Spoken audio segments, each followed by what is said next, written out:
Modern lifestyle requires a lot of energy, backed up by intense production processes, which impact the environment in more ways than one. The world has realized that you cannot deal with climate change without looking at loss of biodiversity. On Echo Africa, nature speaks and the discerning mind becomes champion of sustainable living. One thing we want to do is to change public behavior around recycling. Watch Echo Africa on Channels Television and find out what nature is saying.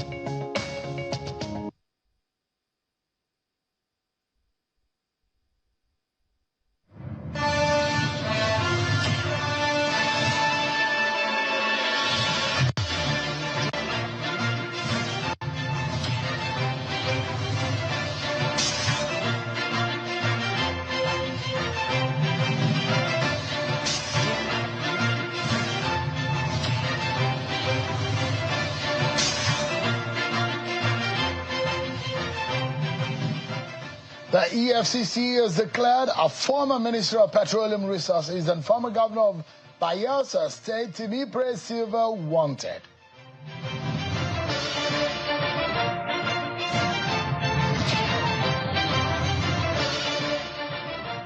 Honorable Abdul Mumin Jibring, a member representing Kano State from the platform of the NNPP, has now announced his defection from the party to the All Progressives Congress APC and now declared his full support for President Bola Tinubu's 2027 re-election bid.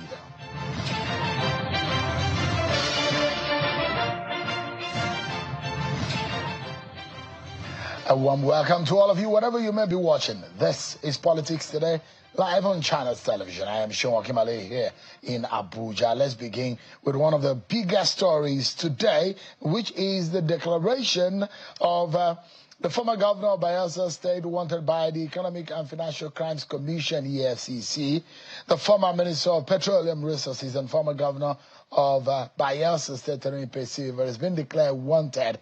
In a statement signed by the spokesperson of the EFCC, Mr. Dele Oyewale, the commission says Silva was wanted in connection with an alleged case of conspiracy and dishonest conversion of $14.859257 billion. It stated that the amount was part of the funds injected by the Nigerian Content Development and Monitoring Board, NCDMB, into Atlantic International Refinery and Petrochemical Limited for the construction of a refinery. The FCC says it secured a warrant for the arrest of the former minister at the Federal High Court sitting in Lagos on the 6th of November 2025.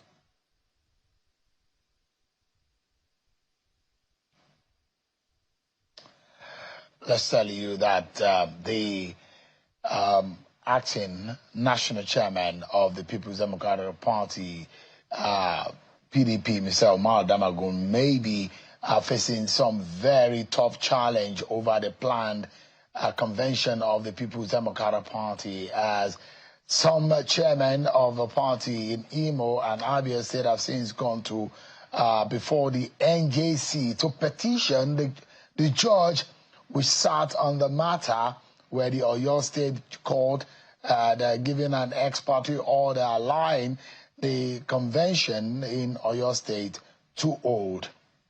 The chairman are asking NJC to look into the matter with a possibility of melting out a disciplinary measure on the judge for the court order, because there is a court ruling on the matter from a court of Federal High Court in Abuja. We want to draw the attention of members of the People Democratic Party and the Nigerian public to a petition before Chief Justice of Nigeria and Chairman of the National Judicial Council, NJC, against Honorable Justice A.L. Akintola of the Oyo State High Court. The petition raises serious concerns over what is described as act of judicial recklessness, impunity, and flagrant violation of established legal processes by Justice Akintola, particularly in her decision to issue an ex parte order on November 4th, permitting the conduct of the PDP National Convention in Ibadan, slated for November 15 and 16, 2025.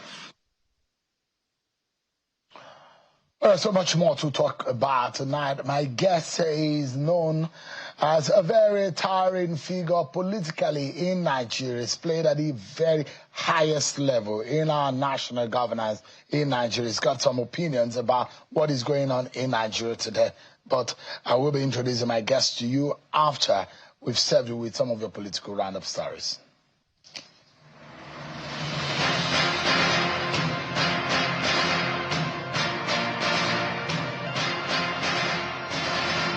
Civil society organizations, Yaga Africa has commended the upload of results for the Anambra governorship election in the INEC Result Viewing Portal, IREV. The executive director of Yaga, Samson Itodo, said on results management, the IREV portal performed optimally and results were uploaded promptly.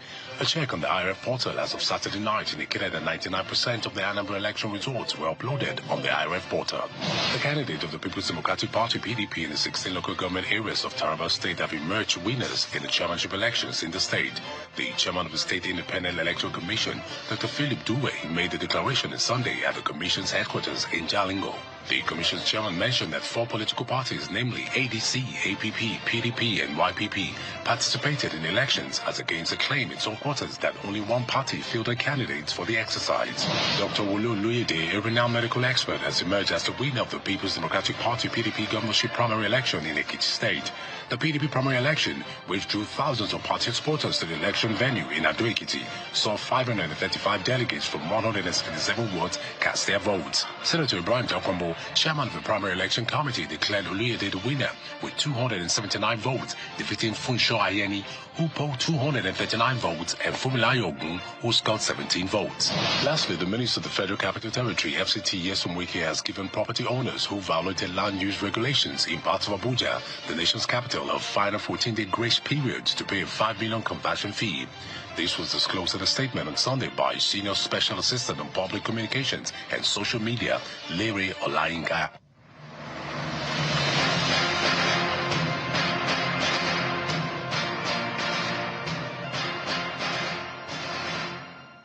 All right, let's tell you about Honorable Abdul Mumin Jibrin, who is a member of the House of Representatives from Kano State, who today has declared that he has since joined the All Progressives Congress APC.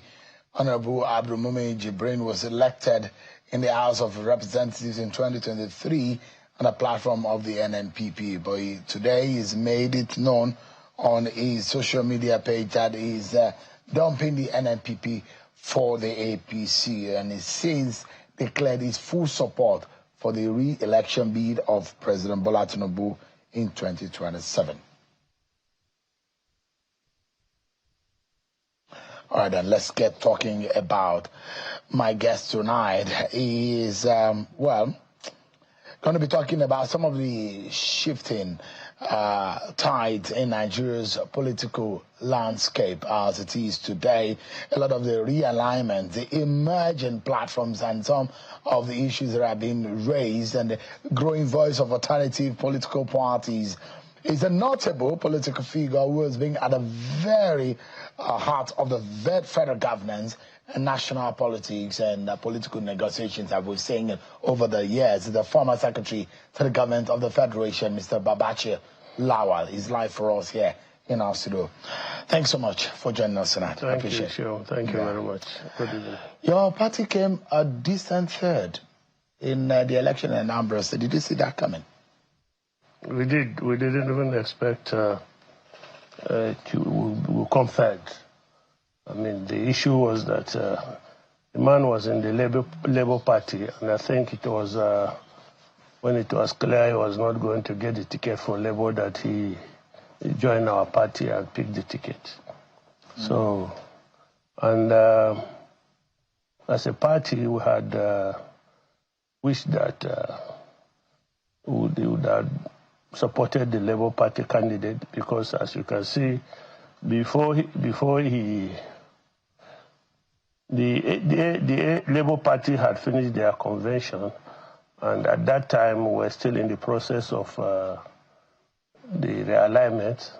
And it's one of the reasons why some of our leaders requested that we excuse them, because they had already committed to other elections, the off-cycle elections, and that when they finish those elections, they would join us fully.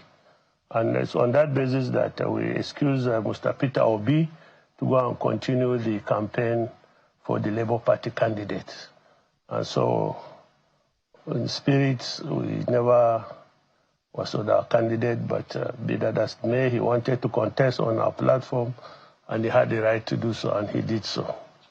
But does that bother you in any way? This is a party, some of you had said that a lot of Nigerians are behind. Oh, it is a party of Nigerians against the ruling APC. And you see what happened in that state that is controlled by APGA, a state that literally only controls party that controls only one state in the country. Your party had a possibility of 584,000 votes. Your party got 8,208 votes. Does it bother you that your party doesn't really have that kind of political weight? It would have bothered me, Sean, if APC had won. With all their federal might, they didn't do well either, did they? So our battle is the coming election in Nigeria versus APC, not APGA. APGA, everybody knows, is a traditional Anambra party since its foundation. Nobody has ever been able to displace them. So it's only a tradition that, and we did hear some rumors going around before the election that the man was going to support Bola Tinubu in the general election. So there was a deal behind the scenes. So I think APC found themselves in the same boat as us, because they were supporting APGA and they had a candidate. So I think it's the issue of morality in the Nigerian politics that has pervaded everywhere. You know, you are in one party, but they are supporting the other party and so on. So. But in truth, we knew that we didn't... you didn't stand a chance? We didn't stand a chance because the candidate came in late. He was not very well known, but he was determined to contest, and so we let him be. But as you can see, there was no role whatsoever. There was no input whatsoever from ADC in his campaign. There was no input. Maybe some friends here and there supported. Does that validate the need and the necessity or the importance of political structure in an election? It does not. The election is about the candidate. The structure only comes into the context where you expect to be rigged out, in which you need the boots on the ground to protect your votes. But is that what has been the case since you joined politics? That structures are always used to rig elections? Structures are used to rig elections. Structures are used to defend votes at the polling units. Did you rig elections in APC when you guys won? No. You know, probably, some people probably rigged, but at the level at which I was involved in the presidential election, our candidate was not a candidate that would tolerate rigging. Buhari wouldn't allow rigging? No, I kept on reminding you on this. Buhari's position is he would say every election, SGF, let us respect Nigerian voters. Let us respect their PVC. Let us allow them go and cast their votes and be counted and announced. Even if that is the only legacy I will leave for Nigeria, I'll be willing to do so. Not once, not twice. Anytime there is a major election, President Buhari would call me and tell me that, because obviously I was the politician of the government, and if rigging was going to take place, it probably would be coordinated by me, but he wouldn't let me. Oh, so they could use the office of the SGF to coordinate rigging? Of course, yes. The office of the SGF, they say, is the engine room. Everybody that is political appointee reports to the office of the SGF. So there are those who say maybe they worked for Buhari, you know what I mean? Maybe Buhari was not aware. You can't avoid that. You can't avoid that. I mean, you sit in Abuja, you pass on the instructions, somebody way back in a polling unit in Bayelsa State, you cannot... the thing with the politicians is that at that level, at the lower level, they don't care about rules. They don't care about what the federal government's position is. They don't care about what the INEC position is. They want to win first. That's where the mantra comes that win and let them go to court. That's why it counts, because, of course, if you can rig out millions of Nigerians, what are 5-6 judges? For some of you who say you went into the ADC with the primary objective of taking out Bola Tinubu. Who said that? So I said some of you. There are a lot of your colleagues in the ADC. Yeah, you asked their primary goal is that Bola Tinubu must go back to Lagos in 2027. Are you one of those? No, I'm not. My own is more global than that. I mean, what's your own really, objective? There's no point taking out Bola Tinubu if you are going to replace him with a more evil government. There's no point. Is there an evil government? He is, of course. It's evil. Like the one you belong to? Completely evil. Which one? Which one do I belong to? You were part of the Buhari government. That Buhari government was not this. Now give me a break. Because Buhari is dead, everybody is... No, I'm just asking a question, and I'm not passing any judgment, but I'm just asking you, if you describe Bola Tinubu government as an evil government, there are those who will say, well, you are of the same political party. Look. Maybe you are all evil. No, wait, let's not argue about mundane things. When you classify something as evil, it's relative to what is not, isn't it? It is. So by calling them relative as evil government, it's relative to past governments that we've had, implying that past governments were better, were more accommodating, better, served Nigerians better. Why do you think that? In the sense of equity in the system, in the sense of intention to fight corruption, in the sense of being fair and just, even in the sense of security. Whatever happened, I mean, good luck Jonathan fought insecurity. He did. He was not so successful at it. Buhari took over and did. This government are not interested in that. In fighting, is that fair to say? They are not interested in this. You know, there are people, I mean, in a state like yours, where people, Adamawa State, that is bedeviled by this insecurity challenge. And one of the 3 states that has faced Boko Haram attacks over the years. Yes. Would it be fair tonight to say that this government is doing nothing in terms of security for the soldiers who stay up at night securing the people of Adamawa State, for example? Let me tell you, my friend, don't try to blackmail me. Before this government came into government, Adamawa State was peaceful. Small skirmishes in border areas with Borno State, yes, but completely peaceful. Before, I mean, now we can go to our farms, except for a small area in my local government which borders Sambisa Forest. There's no more this. Sometimes, occasionally, they come down from the mountains in Madagali and maybe come down and forage for food, and anybody they come find on the way, they attack you physically. But Adamawa is extremely relatively peaceful now, and this government made it that way. So things are worse in Adamawa now? Is that what you're saying? Compared to when Buhari was in government 2 years ago? By the time Buhari was leaving, Adamawa was completely peaceful. But things are now worse. But now there are some skirmishes, like in my local government. Suddenly there are some people now coming to invade lands, drive out the people, kill them, and so on and so forth. But it wasn't like that before. During Buhari's time, it was not like that. But someone like the NSA, who is your brother from Adamawa, yes, who says they are working day and night to fish out these people, yes, is that fair to say about your own brother? My own brother. Is it not your brother? My friend. Is not your? Are you not from? We are from the same state, yes. But you don't belong in the same political alignment. No, we don't. That's why you don't respect whatever work he's doing. I don't see what work he's doing. I mean, if I see what work he's doing, I will tell you. You know me now. I'm never somebody to say what is not there. If I see results of what they are doing, I'll say it. It won't hurt me. It won't kill me. But I don't see it. I mean, yes, I know soldiers are out there, some are losing their lives. Quite a lot of them are from my community that came back dead. I know that. I know. And the soldiers are losing their lives. And why are they losing their lives? Because the system that's supposed to support them has failed. It has failed. I mean, when you send a soldier into battlefield with an old, antiquated rifle that has, can only hold 20 rounds of ammunition and is facing an enemy that has chains of 1 kilometer or 1 meter of bullets, and you shoot 1, 2, 3, it hooks, it jams. But why did you change things? You were the former SGF. We did. Who told you we didn't do it? What did you Our do time then? was better. They had better arms. We had this advantage that our own was a soldier.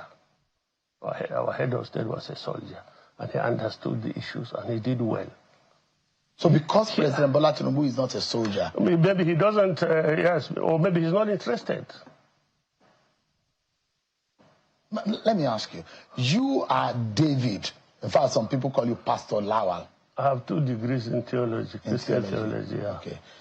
Well, academically speaking, but practically, are you a practicing pastor? You know, I practice missionary work. When I was young, I used to be a missionary out there in other countries. But you backslided when you grew old.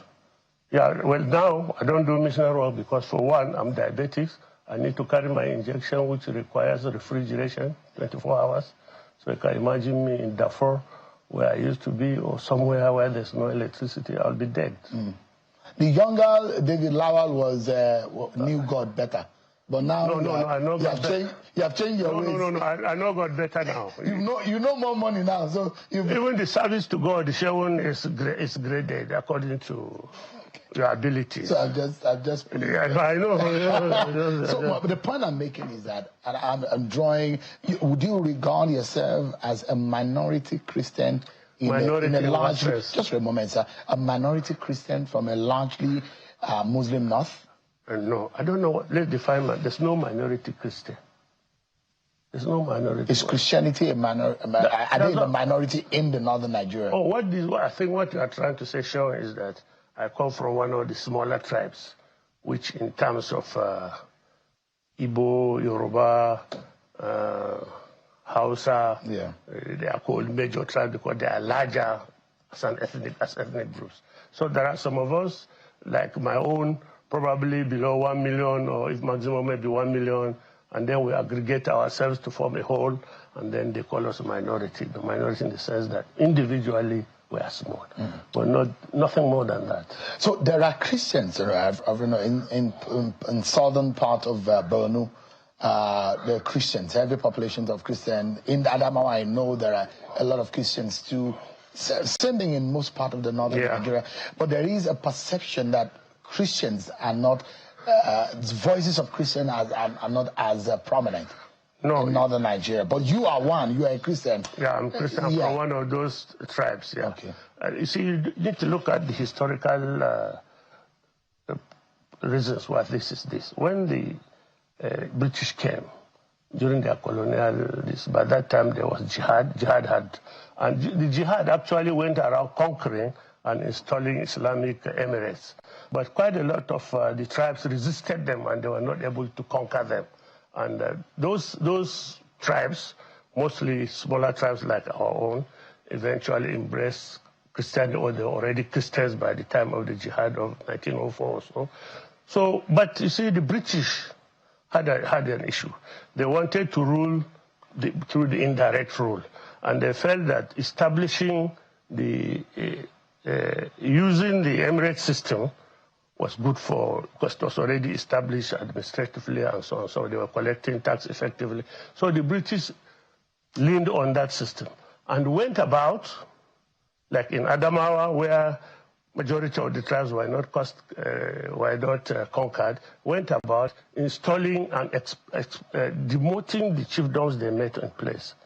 Where there is a chiefdom like my own, where we were first class, they wanted to rule through the indirect system, through the emirate system.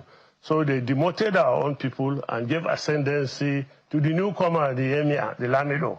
And so all over the place, that's how it has been. You know, they were not able to conquer us. And this position remained and that we feel that we are not subservient to the Fulani, then to the Muslims, so to say. Quite a lot of our people converted to Islam eventually, not by coercion of the jihad, but by conviction or whatever. So the dynamics has remained that way. The tension has remained that way. You know, the jihadists feel superior. We feel they are not, because in any case, like me, they didn't conquer my people. They just went to Yola and installed Modibo Adama, who came with the staff from office from Sokoto, and enhanced his status. So this is what has affected the dynamics of the North. Now, majority of us are Christians of those tribes, and we are many. We cut across, like you said. Do you feel subdued? No, we don't feel subdued, and that is the issue. Is there a religious discrimination to the point that it can be described as a deliberate attempt to subjugate or some kind of genocide going on in northern Nigeria? And there are two things. You separate the emirate system and the traditional chieftaincy issues aside, jihad and those who were not conquered by jihad, and then the religion. And the consequent upon that, what is the dynamics between the Christianity and Islam? It appears that the jihadists have not forgiven the Christian community for not being conquered. And they have consistently used all manner of subterfuge to get that ascendancy. To the extent shown that if you call a Muslim nail cutter today, he's cutting you and he will feel superior to you. Because he's Muslim. Now, one of the reasons why we protested the Muslim ticket was because, and I did say it here, it was going to give such fundamentalists, Islamic fundamentalists, the impetus, the courage to go ahead, feeling that now is their government. They have a stamp of approval at the federal, so it's now an excuse for them to go down the line. It does happen. I gave you a story one time when a Fulani man, a headsman, entered my farm with his cows, and we arrested him. And we were taken him to the police station. And he was boasting that, do you think that I can come to your farm without somebody giving me the permission? This is our government. I was even then an SGF. And for a cattle herder to tell me that Buhari authorized him to go and do what, enter my farm, was very annoying. But you see, at his level of education, he thinks that because the president was a Muslim, he had the right to do whatever he wanted and get away with it. And now that is the consequence of the Muslim ticket. It has given them the courage to go the last mile, persecuting people, intimidating people, and killing people where they refuse to be intimidated. Christians are being killed in the north? Massively, of course. And this is a deliberate, it's some kind of genocide, if you describe it that way? It's a genocide. If it is not a genocide, it's a pogrom. Give me a moment. We need to go on a break, everyone, but when we return, more on the conversation, especially as President Donald Trump in the United States declared Nigeria as a country of particular interest. But then the conversation is, how do we secure the lives, property of the average Nigerian beyond the global interest? It's the interest of you that is watching tonight. That's after this break, everyone. Let's go.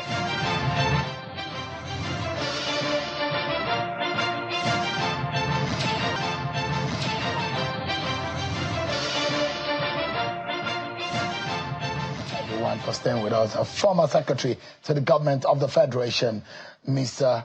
Babachir Lawal. Some people call him Pastor David Lawal, but I mean, as a politician, I'm not sure he even remembers what part of the Bible is the book of Genesis or book of Nehemiah. But I mean, passions are high, tension is high in the country about this very sensitive matter. But the truth must be told, and we need to have the tough conversation. Yes. But there are a lot of people who will believe that as a political figure of your kind of profile, there are some things that need not to be said. Yes. And there are some things that are too sensitive to be said. Yes. And when you say there is a genocide against Christians in the North, there are those who say, maybe you are not very, very correct with your position. Well, it's up to them. It's up to them. I have my own position, they have theirs. I've watched the argument going about on this issue of genocide. It is one-sided. I mean, obviously, those who are more vehemently opposing it are the Muslims, whose brothers are the perpetrators of the genocide. The argument has always been, and they come with this very funny narrative that, Muslims too are also being killed. More Muslims are being killed than Christians. Well, that's their argument, but it does not justify that which is happening. If 1,000 children are killed, and among that 1,000, one is your own, your worries about that your own.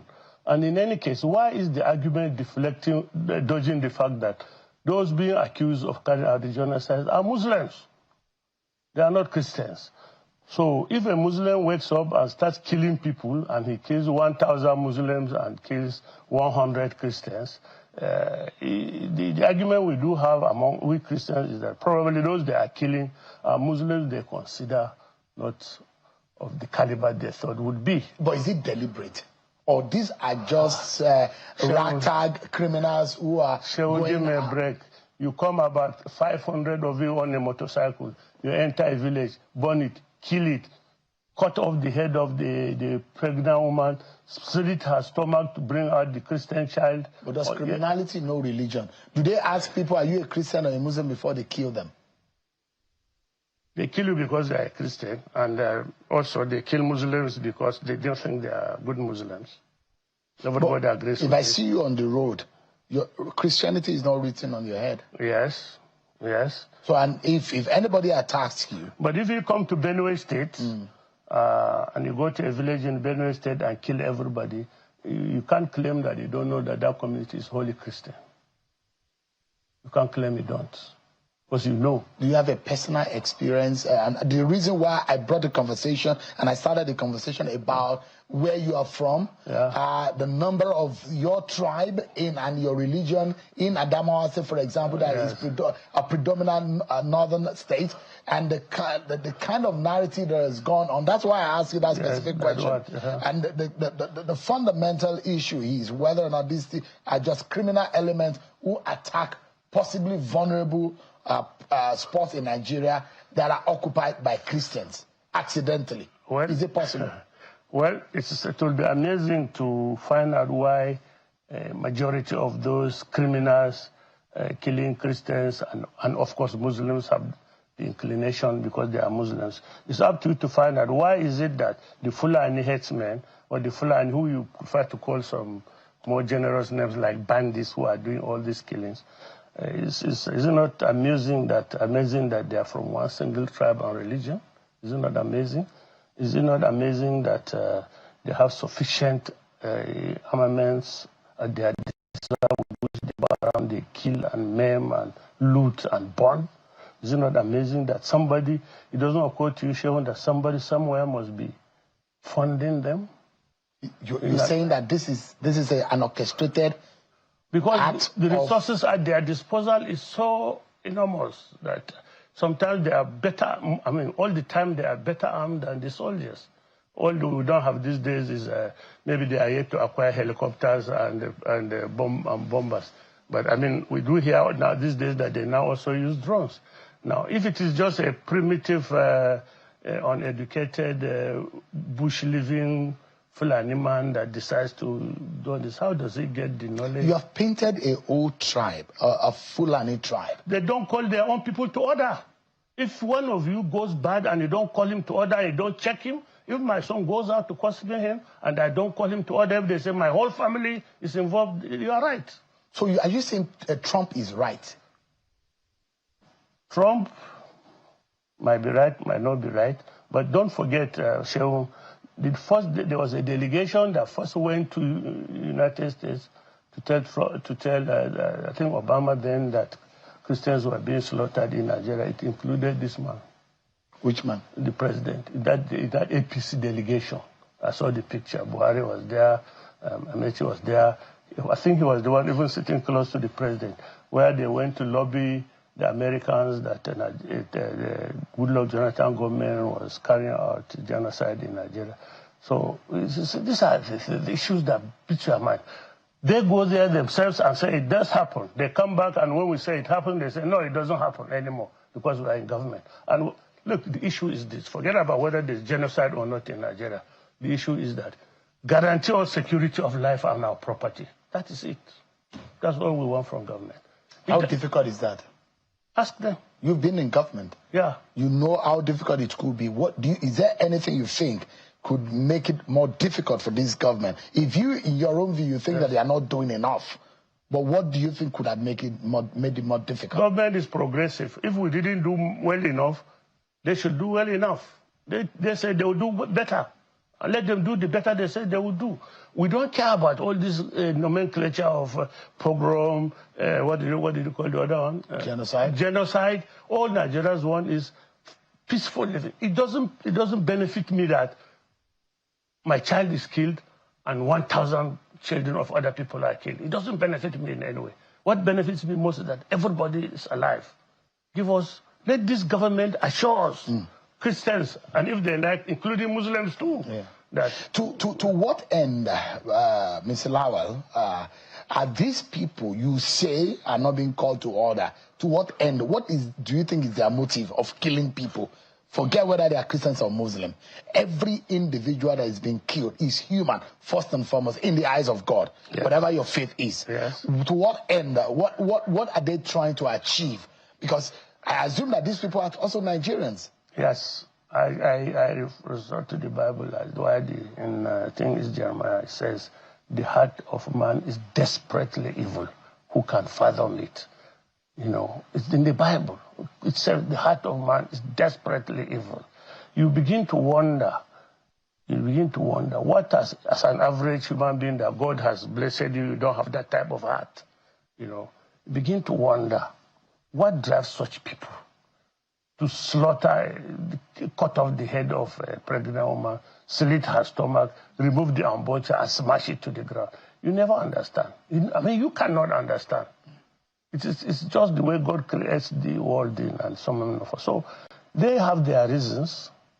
I believe, as I gave you a background, when the jihad was unable to successfully conquer other people as they had intended, and we resisted and survived, there's probably a new theology that they must also continue, or they resent us, or they don't want to see us, or whatever it is. I don't know.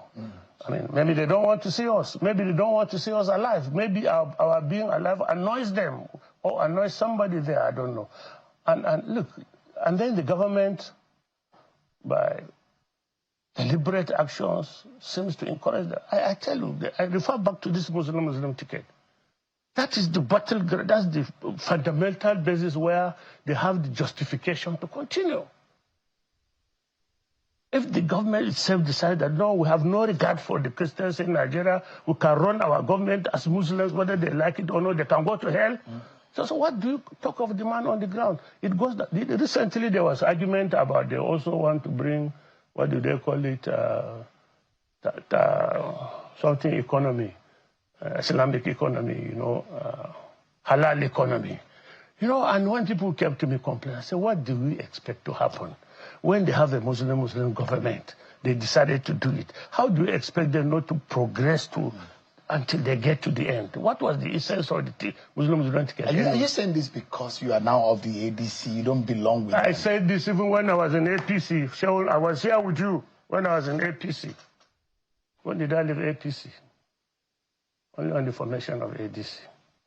Give me a moment. By the way, that meeting you were talking about was in Lagos with John Kerry, yes. The then Secretary of State, yes. Where you had the then candidate Buhari, yes. The then chairman of the APC, John Oyegun, and you had now President Bola Tinubu, yes, and you have Rotimi Amechi. The DG campaign, yeah. But there are those who will say that conversation was not around whether or not there was genocide. That John Kerry also met with other political parties. Yes, but I can tell you that was the conversation.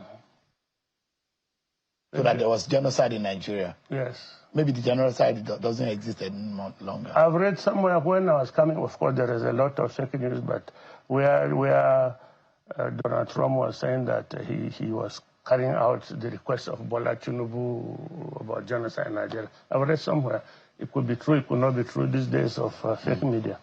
But look, don't tell me. We are not interested in what... Look, Chewu, I, as a person, I'm a very patriotic Nigerian. You cannot keep me outside Nigeria for 7 days without my feeling that I'm in exile or something. I like this country. I would therefore not want to surrender my security or any other thing, whatever, to a foreign country. The last time I was in America was the year 2000. But 25 years ago. Why is this government look like it's under attack? There is a rumor of coup. Here you come, there's another foreign government that is on the breathing down the neck. There's a saying that those who make peaceful change possible make violent change possible. Those who make peaceful change impossible make violent change possible. Now, if a human being sees that he's not unable to, as we adopted this democracy in which we have the right to change our leaders when they don't serve us well, and then you see that right is being eroded, the possibility of you exercising that right is being eroded. You know, what else do you have then to effect a change of government? What else do you have? What do you do? Are you justifying the coup? No, I'm saying, I've told you before.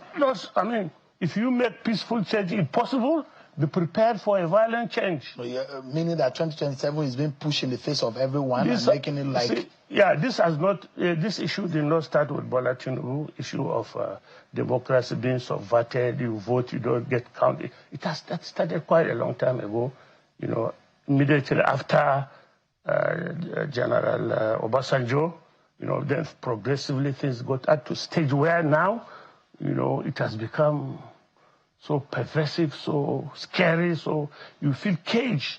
You feel unable to exercise your democratic rights. You feel unable to, you know, you've now converted APC into a refugee camp for EFCC refugees.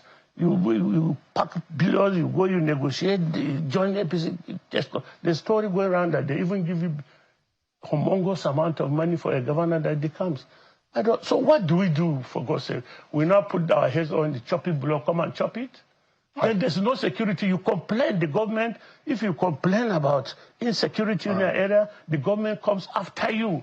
They have all sorts of thugs in the government. Give me a moment. We need to go on another break. We'll be right back to wrap up our conversation.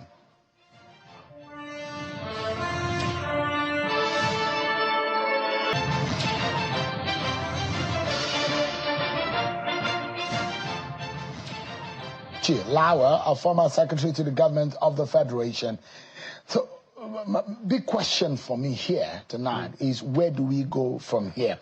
Either we like it or not, Nigeria is our country. Yes. We're going nowhere. And God forbid that anything happens that will chase us out of our homes that we call our nation, our country. The question is, how can we make it better? What can we do? And you talk as though heavens are falling, like things are really bad. What do we do? What must we do? Now, let me classify this issue of genocide before I give you my views. First of all, the level of genocide is 2, even though people don't like to talk about it. The Fulani perpetrators of this violence, first of all, we know the Boko Haram started with the genocide, Christians they were attacking, so there's no debate about that. But now, you see that other victims of this genocide are the Hausa people. The Hausa people around Sokoto, Kebbi, Katsina, and so on.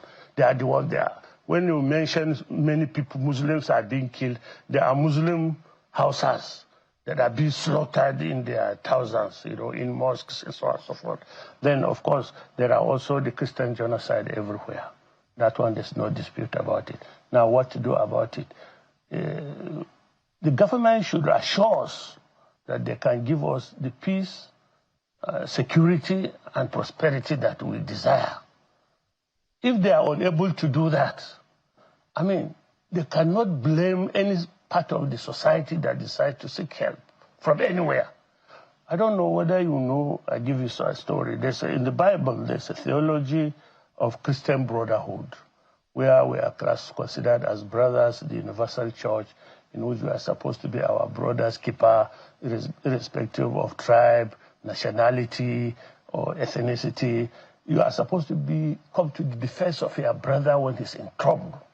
So if the American Christians decide that they are going to come to the aid of the Nigerian Christians because they are in their stress, that is theological, that is biblical.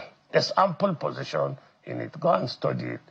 Theology of Christian brotherhood. So they are within their rights as Christians to come to the aid of Christians. And if as Christians we feel unable to defend ourselves, the government is not listening. When you talk to government, they say they attack those, insult you, insult your father, say all sorts of things. You begin to be despondent. So they should assure us that they can protect us, and then we join them to tell the Americans to keep off our land. Mr. Pastor David Babachir Lawal, thank you so much for your time tonight. I appreciate it. Thank you. Former Secretary to the Government of the Federation. And that's our show for tonight, everyone. Many thanks for watching. I'm Sean Kimale. God bless Nigeria.